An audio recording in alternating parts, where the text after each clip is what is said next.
Dans cette activité, il fallait expliquer à Yanis en quoi la maladie de Léa risque de lui provoquer un important amaigrissement si elle mange la même chose que Yanis. Il fallait donc inclure dans votre réponse un schéma fonctionnel présentant le passage des nutriments dans le sang, c'est-à-dire de savoir à quel endroit dans l'organisme se fait le passage des nutriments dans le sang. On sait donc que Léa est intolérante au gluten due à une maladie qu'on appelle la maladie cœliaque. Et on nous dit que si Léa mange des aliments contenant du gluten, il va se passer donc une réaction qu'on appelle une réaction immunitaire qui va entraîner la destruction d'une partie de la paroi intestinale qu'on appelle les villosités. Mais à quoi correspond une villosité? Donc là, ici, on a une observation au microscope d'un morceau de la paroi d'un intestin. Donc on a ici l'intérieur du tube digestif et ici l'extérieur de la paroi. Donc on va zoomer et on va regarder, donc on va observer d'un peu plus près cette paroi intestinale. On observe donc des grands replis, ici, de la paroi intestinale et des plus petits replis. Comme par exemple ici, on a ce qu'on appelle une villosité. Ces replis vont permettre d'augmenter la surface de la paroi intestinale au contact de l'intérieur du tube digestif, là où il y a les nutriments. Si on regarde maintenant par transparence une villosité, on observe un grand nombre de capillaires. Et on nous dit que ces villosités forment en fait une surface d'absorption. C'est là où vont être absorbés les nutriments, c'est-à-dire qu'ils vont passer de l'intérieur du tube digestif vers le capillaire. Donc on peut le schématiser.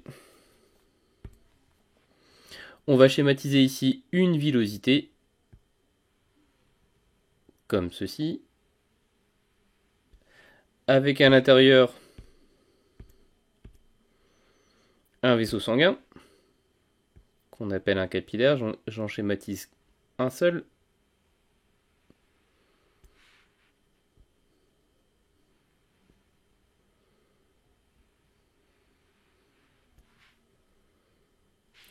Avec un sens de circulation pour le sang.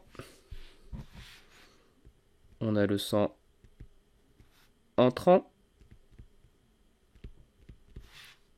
et le sang sortant. On a ici la villosité. Je rappelle que quand on annote, on fait des flèches à la règle. Et ici, le capillaire.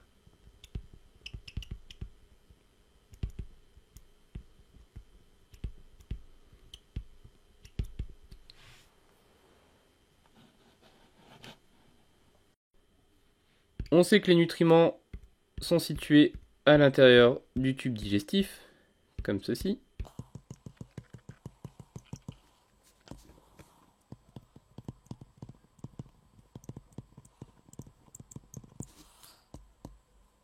Et que les nutriments donc vont pouvoir traverser, puisque c'est très très fin, la villosité pour rejoindre l'intérieur du capillaire.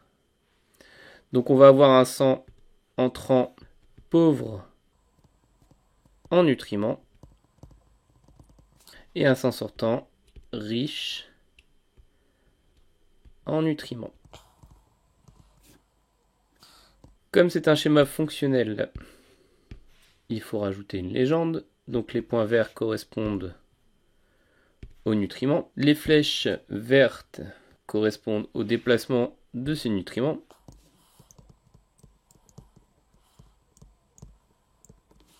Et on n'oublie pas de mettre un titre.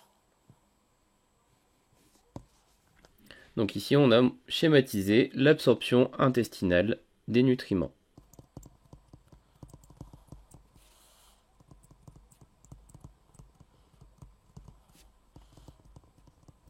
Absorption des nutriments au niveau d'une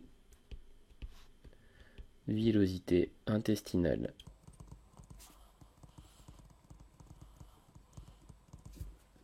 Donc on comprend maintenant pourquoi si Léa mange du gluten, ça va détruire donc les villosités, et on a vu que, on vient de montrer que les villosités, c'est ce qui permettait d'absorber, de prendre les nutriments nécessaires au fonctionnement des organes. Maintenant, donc, vous pouvez recopier le schéma pour garder une trace donc de la correction dans votre cours.